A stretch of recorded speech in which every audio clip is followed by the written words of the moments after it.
मी doctor अक्षय हंडा, सल्लागार अस्थिरोगतज्ञ आणि सांध्यांची पुनर्स्थापना शल्यचिकित्सक आहे आणि आज मी महिलांना गुडघेदुखी आणि गुडघाबदल शस्त्रक्रियेबद्दल असणारे प्रत्येक प्रश्न जे कोणीही नीट बसून उत्तर देत नाही त्यांची उत्तरे देणार आहे. हे एक सर्वसाधारण शैक्षणिक कार्यक्रम आहे, वैयक्तिक वैद्यकीय सल्ला नाही. कृपया तुमच्या प्रकरणाबद्दल तुमच्या अस्थिरोग तज्ज्ञ डॉक्टरांशी चर्चा करा. चला सुरुवात करूया. बंगळुरूच्या प्रिया शंकर यांनी रेडिटवर विचारले आहे, ऑस्टिओआर्थरायटिस म्हणजे काय आणि कोणत्या टप्प्यावर गुडघाबदल शस्त्रक्रिया खरंच आवश्यक ठरते? ऑस्टिओआर्थरायटिस ही गुडघाबदल शस्त्रक्रियेची सर्वात सामान्य कारण आहे. सोप्या भाषेत सांगायचं झालं तर गुडघ्यातील गुळगुळीत कार्टिलेजचा थर हळूहळू झिजायला लागतो. जेव्हा हा कुशनिंग कमी होतो तेव्हा खालील हाडावर ताण येतो आणि वेदना होऊ लागतात. सांध्याच्या आतील आवरणाला सूज येऊ शकते, गुडघ्याचा आकार बदलायला लागतो, अनेकदा पाय वाकडे किंवा आत वळलेले बोलेग किंवा नॉकनी दिसतात, कारण वजन एका बाजूला जास्त येतं. आता गुडघाबदल शस्त्रक्रिया कोणत्या टप्प्यावर करावी हे फक्त एक्सरेवरून ठरत नाही. हे 4 गोष्टींच्या एकत्रित विचारानं ठरवले जाते. पहिली गोष्ट म्हणजे तुमची वेदना, विशेषतः अशी वेदना जी रोजच्या चालण्यात अडथळा आणते किंवा रात्री झोपेत व्यत्यय आणते. दुसरी गोष्ट म्हणजे कार्यक्षमता, जिथे जिने चढणे किंवा रोजची कामे करणं खूपच कठीण होते.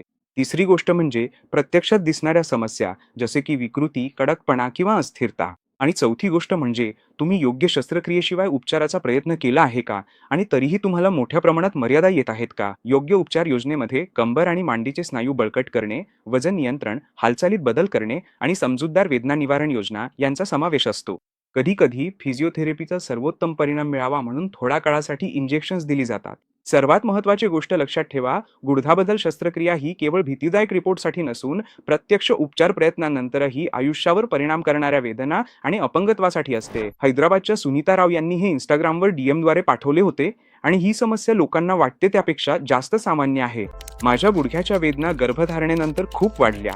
गर्भधारणा खरंच माझ्या गुडघ्यांना नुकसान पोहोचवते का?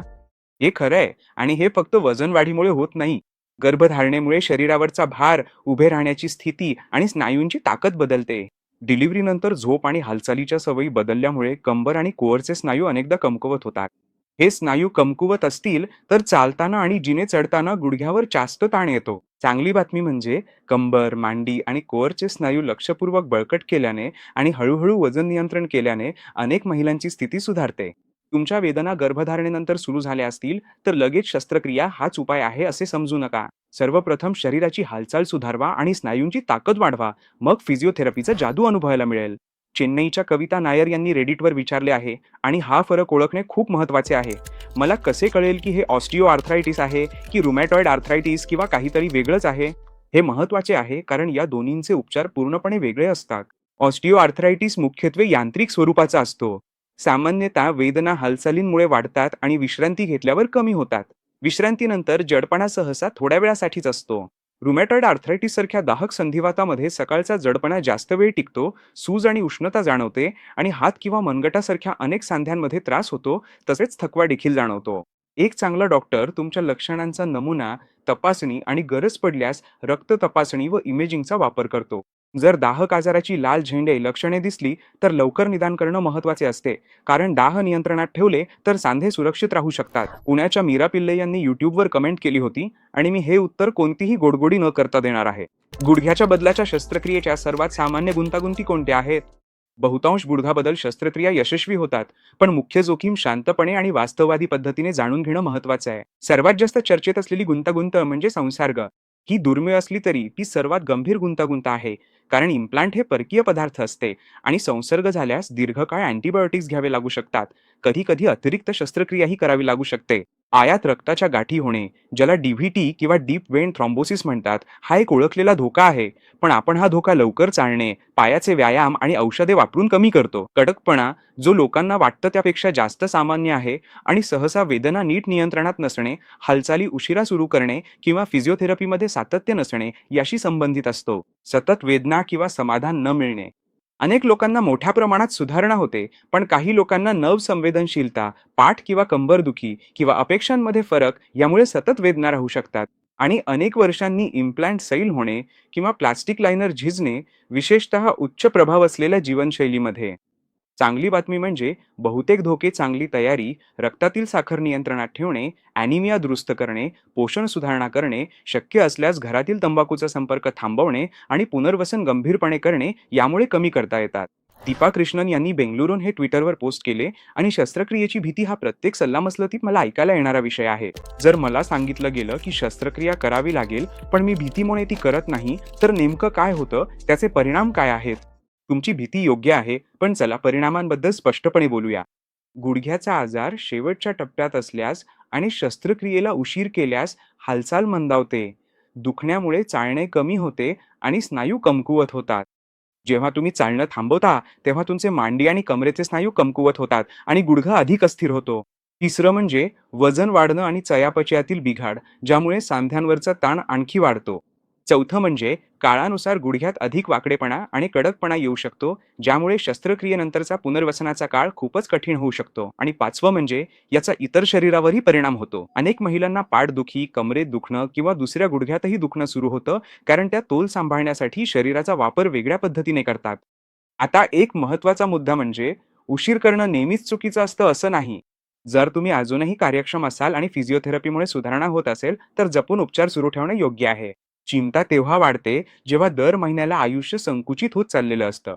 तुम्ही हालचाल टाळता, झोपेचा त्रास होतो आणि वाकडेपणा वाढत जातो. अशा वेळी उशीर केल्याने तुमच्या कार्यक्षमतेवर परिणाम होतो.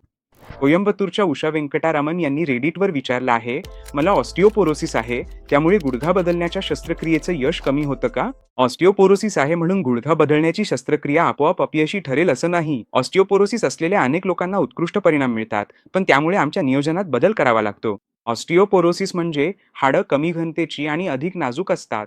यामुळे काही समस्यांचा धोका वाढू शकतो, जसं की पेरिप्रोस्थेटिक फ्रॅक्चर, आणि काही वेळा यामुळे शस्त्रक्रिया करणाऱ्या डॉक्टरांनी फिक्सेशन पद्धत आणि इम्प्लांट डिझाईन निवडताना वेगळा विचार करावा लागतो. शस्त्रक्रियेनंतर पडणे टाळणंही खूप महत्त्वाचं ठरतं. तुम्ही करू शकता ते खूप प्रभावी यावी. ऑस्टिओपोरोसिसकडे लक्ष द्या. व्हिटॅमिन डी आणि कॅल्शियम पुरेसे घ्या. हाडांच्या उपचार योजनेचं पालन करा. संतुलन आणि ताकद वाढवा. बळकट स्नायूंमुळे पडणे टाळता येते, ज्यामुळे इम्प्लांट सुरक्षित राहते. ऑस्टिओपोरोसिस हा एक घटक आहे, पण तो हाताळता येतो. यामुळे शस्त्रक्रिया रद्द होत नाही. फक्त तयारी आणि पडणे टाळणे हे अधिक महत्त्वाचे बनते. दिल्लीच्या अनन्या शर्मा यांनी YouTubeवर कमेंट केली आहे आणि हा तो प्रश्न आहे जो बहुतेक महिलांच्या मनात असतो पण त्या विचारत नाहीत. माझी भीती आहे की शस्त्रक्रियेनंतर मी घर आणि मुलांची काळजी घेऊ शकणार नाही. मला प्रत्यक्षात किती मदतीची गरज भासेल? सर्वप्रथम इतका छान प्रश्न विचारल्याबद्दल धन्यवाद. महिलांसाठी हा सर्वात महत्त्वाचा प्रश्नांपैकी एक आहे, कारण पुनर्प्राप्ती ही केवळ वैद्यकीय नसून ती व्यवस्थापनाचीही आहे. पहिल्या 2 आठवड्यांसाठी स्वयंपाक, साफसफाई आणि उचलण्याच्या कामांसाठी तुम्हाला मदतीची गरज असते. उद्दिष्ट फक्त बेड रेस्ट करणे नाही. उद्दिष्ट म्हणजे सुरक्षित हालचाल आणि नियोजित विश्रांती. जर तुम्ही लवकरच घरकाम जास्त केले, तर सूज वाढते, वाकणे कमी होते आणि कडकपणाचा धोका प्रचंड वाढतो. पुनर्प्राप्तीला प्रसूतीनंतरच्या पुनर्प्राप्तीसारखे समजा. मदतीची योजना बनवणे हा उपचाराचा एक भाग आहे, लक्झरी नाही. चांगल्या नियोजनात मदतनीस, सोपे जेवण आणि सुरक्षित घर हवे. मुंबईच्या रेखा अय्यर यांनी विचारलेला हा प्रश्न भारतीयांसाठी महत्त्वाचा आहे. शस्त्रक्रियेनंतर मी पूजेला खाली बसू शकते का? भारतीय शौचालय वापरणे किंवा वाकणे शक्य आहे का? चला स्पष्ट बोलूया.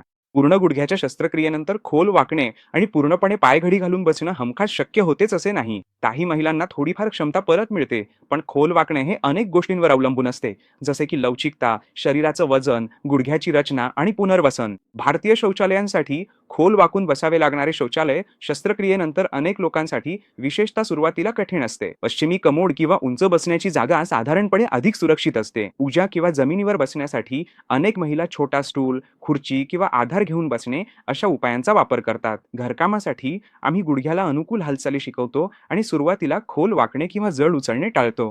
गुडघ्याच्या शस्त्रक्रियेचा उद्देश म्हणजे असा गुडघा मिळवणे जो तुमच्या दैनंदिन आयुष्यात, जिने चढताना, प्रवासात आणि रोजच्या आरामात साथ देईल.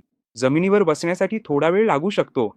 नागपूरच्या श्रुती देसाईंनी रेडिटवर विचारले आहे, शस्त्रक्रियेची भीती स्वाभाविक आहे. शस्त्रक्रियेवेळी काय होते? मी शुद्धीवर असेन का? वेदना कशा थांबवतात? गुडघ्याच्या शस्त्रक्रिया स्पायनल अॅनेस्थेशिया खाली केल्या जातात. तुम्हाला कमरेपासून खाली वेदना जाणवणार नाहीत आणि अनेक रुग्ण शांत असतात किंवा त्यांना झोपवलंही जाऊ शकते. काही प्रकरणांमध्ये एकूण आरोग्य पाहून जनरल अॅनेस्थेशिया द्यावा लागू शकतो. वेदना नियंत्रण हे नियोजनपूर्वक केले जातं, अंदाजावर नाही. अनेक रुग्णालयांमध्ये औषधांचं मिश्रण आणि कधी-कधी नर्व्ह ब्लॉक्स वापरले जातात, जेणेकरून वेदना लवकरच नियंत्रणात येतील आणि तुम्ही लवकर चालू शकता व फिजिओथेरपी सुरू करू शकता. लवकर हालचाल करण्यास प्रोत्साहन दिले जातं, कारण त्यामुळे कडकपणा कमी होतो आणि दीर्घकालीन कार्यक्षमता सुधारते. हे प्रश्न अनेक महिलांकडून आले.